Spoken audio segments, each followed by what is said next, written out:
Since the HEFORSHE launched in New York last September, I think it would be fair to say that my colleagues and I have been stunned by the response. The HEFORSHE conference was watched over 11 million times, sparking 1.2 billion social media conversations, culminating in the HEFORSHE hashtag becoming so popular that Twitter painted it on the walls of its headquarters, and men from almost every country in the world signed up to our commitment.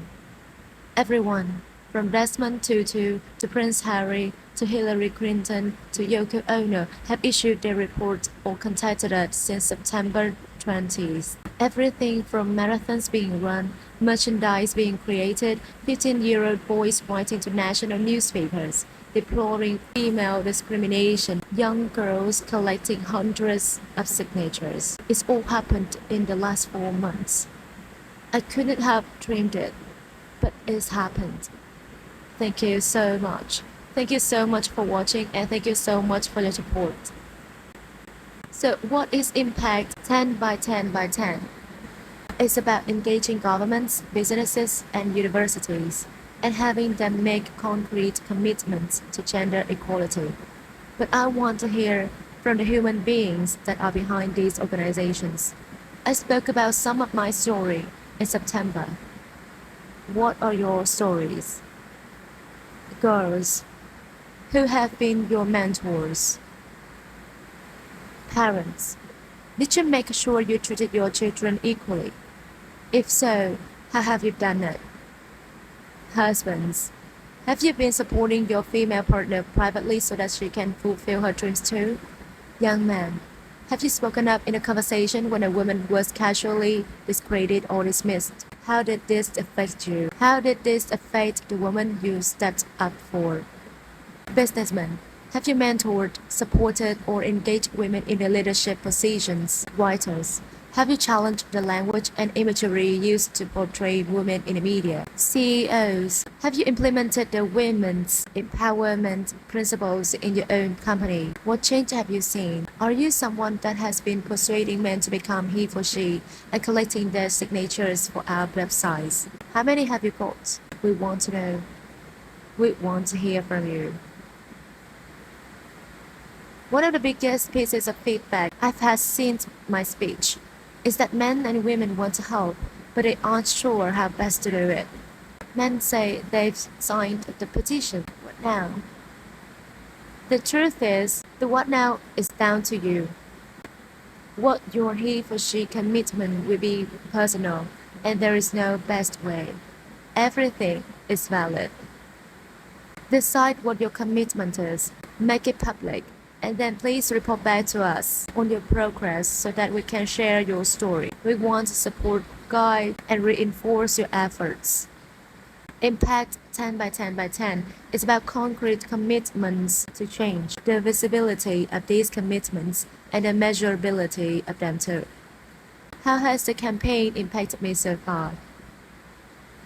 I've had my breath taken away when a fan told me that since watching my speech, she has stopped herself being beaten up by her father.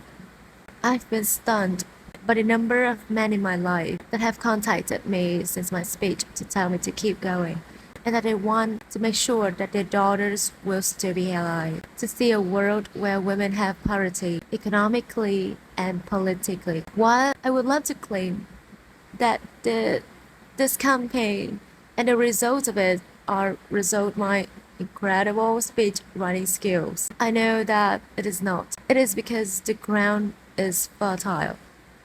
It is my belief that there is a greater understanding than ever that women need to be equal participants in our homes, in our societies, in our governments, and in our workplaces. And they know that the world is being held back in every way because they are not. Women share this planet 50-50, and they are underrepresented.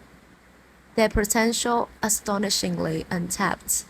We are very excited to be launching 10 by 10 by 10 to bring he for she into its next phase. If you are he for she, and I'm assuming that you are, because otherwise you would be in somebody else's press conference right now, I'm here to ask you, what is the impact you can have? how, what, where, when, and with whom. We want to help.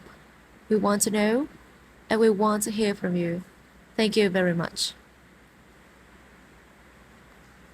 Thank you, Irina, for such a generous introduction. And on behalf of the entire HIphU team, I also wanted to thank UNESCO for all of its support. It's meant a lot to us. Thank you for all being here for this important moment. These men from all over the world have decided to make gender equality a priority in their lives and in their universities. Thank you for making this commitment. I graduated from university 4 years ago. I had always dreamed of going. And I know how fortunate I am to have had the opportunity to do so. Brown became my home, my community, and I took the ideas and the experiences I had there into all of my social interactions, into my workplace, into my politics, into all aspects of my life. I know that my university experience shaped who I am. And of course, it does for many people. But what if our experience of university shows us that women don't belong in leadership? What if it shows us that, yes, women can study, but they shouldn't lead a seminar? What if, as still in many places around the world, it tells us that women don't belong there at all? What if, as is the case in far too many universities, we are given the message that sexual violence isn't actually a form of violence? But we know that if you change students' experiences so they have different expectations of the world around them, expectations of equality, society will change. As we leave home for the first time to study at the places that we have worked so hard to get, we must not see or experience double standards. We need to see equal respect, leadership, and pay.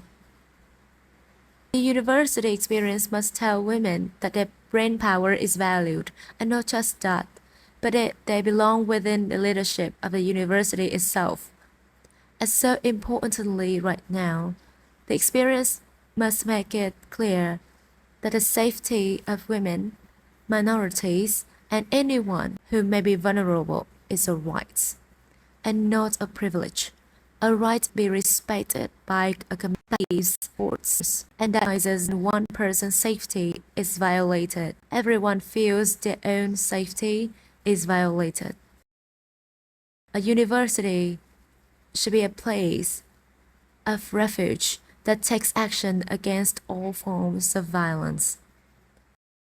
That's why we believe that students should live in university believing in, striving for, and in society of true equality in every sense, and that universities have the power to be a vital catalyst for that change. Our 10 impact champions have made this commitment, and with their work, we know they will inspire students and other universities and schools across the world to do better. I'm delighted to introduce this report on their progress, and I'm eager to hear what's next. Thank you so much. Visit our site, EnglishSpeechChannel.com, for exclusive access to video transcripts, offline audio, English lessons, and private classes. Don't forget to explore our free and new ebooks. Also, subscribe to our weekly newsletter for the latest updates. Links in the description below. Thanks for your support.